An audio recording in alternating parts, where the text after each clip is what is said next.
Hey guys, it's Mac. Before we get into the review for Plankton the movie, I'm just going to have footage of Apex or any other gameplay. I just don't want this video getting taken down by Viacom, even though it's fairly used at times. So here's my review of Plankton the movie. I'll try to cut in with some pieces of photos and media, but just keep it consistent. We're going to be talking about Plankton the movie, gameplay over. Enjoy.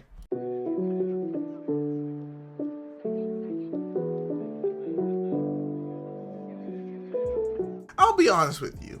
Modern day SpongeBob doesn't hit the same as old school SpongeBob. And I'm talking about the post 2004 film, because a lot of people will say post first movie SpongeBob went downhill, which I don't personally agree with. I feel like SpongeBob had a few great more years, and I'm going to say the downhill portion for me started on the 2015 to onwards after the second film. While there have been some bright spots, it's nothing to capture attention of the old school fans. And with all these spin-offs and solo movies, it's been a mixed bag.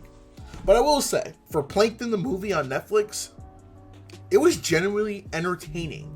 They were able to make an 84-minute movie about Plankton and Karen interesting and expand their characters in more ways that modern SpongeBob has been doing a good job with, and they were able to take this and do it in a feature-length film. The elements in the film I enjoyed were the voice performances and the story.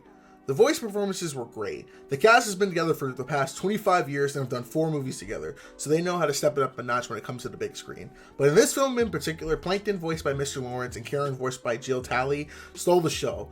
This is their movie, and they bring range when it comes to their performances, and they carried the show. And that can lead up into the story. At first glance, you think it would be a generic story to fill up that 84-minute runtime, probably like an extended episode or special that we see on Nickelodeon. But that's part of the film's charm and the joke. The story manages to wrap you in and make you curious on how it ends. And it may be predictable at times and you know what's going to happen, but it does enough to still be a fun time. The only downside of the film that I'll have is that the animation is a little bit wonky, particularly in the 3D CG designs. And over the past couple of years, they've done a lot of this 3D CG effects, and they've worked with it before. Like I mentioned, the 2015 movie, they did the live action portions when they were CGI, and at times it works, but when you have it cut between flashbacks of 2D animation, or even in this film they had a Fleischer style animation, it's kind of throwing everything off for a bit of a loop. And a lot of the times the CGI just does not work well with some of the characters. They look very wonky and very jarring at places. I'm not a big fan of this 3D CG they got, and I kind of wish they would kind of tone it down a bit, but it's making it unique for the SpongeBob new generation, I guess.